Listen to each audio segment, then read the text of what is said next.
मणिपुर में हिंसा को 100 दिन हो गए हैं। संसद में भी मणिपुर हिंसा को लेकर खूब हंगामा हुआ। अविश्वास प्रस्ताव भी लाया गया।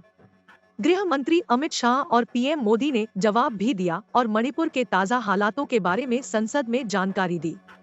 उन्होंने बताया कि मणिपुर में अब तक 150 लोगों की मौत हुई है। हिंसा को लेकर 11,006 मामले दर्ज किए गए हैं। राज्य में 10,000 से ज्यादा घरों को नुकसान पहुंचाया गया है। इसी बीच मणिपुर ट्राइबल्स फोरम दिल्ली ने गुरुवार को प्रेस कॉन्फ्रेंस कर कहा कि आज मणिपुर हिंसा का 100वां दिन है।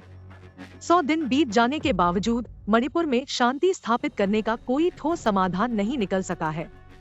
फोरम ने कहा कि मणिपुर में जारी हिंसा में अकेले कुकी आदिवासी समाज के 130 लोगों की मौत हो चुकी है। मणिपुर का जियो डेमोग्राफिक परिदृश्य स्थायी रूप से बदल गया है। आदिवासियों के 6,000 से ज्यादा घरों को जला दिया गया। इसके चलते 55,000 लोग बेघर हो गए और अब राहत शिविरों में रह रहे हैं। इससे पहले बुधवार को अमित शाह ने संसद में कहा था कि मणिपुर में समस्याएं पड़ोसी म्यांमार से कुकी शरणार्थियों के आने के बाद से शुरू हुई, जब वहां के सैन्य शासकों ने 2021 में उग्रवादियों के खिलाफ कार्रवाई शुरू की थी।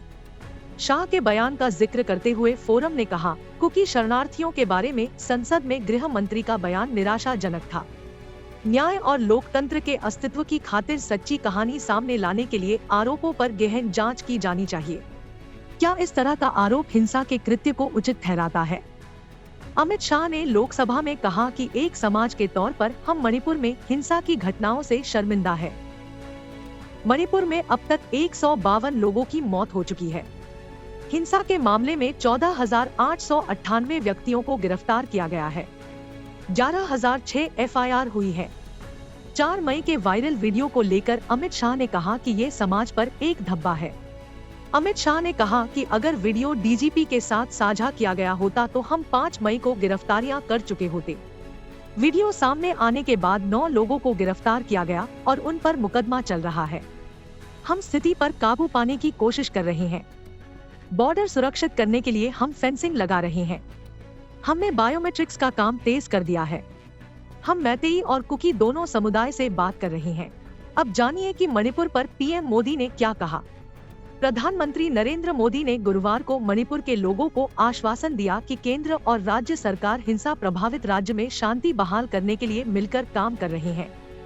उन्होंने कहा कि महिलाओं के खिलाफ जघन्य अपराधों के दोषियों को कड़ी सजा दी जाएगी।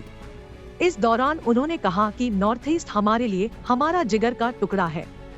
अब जानिए कि मणिपुर में हिंसा क्यों फैली।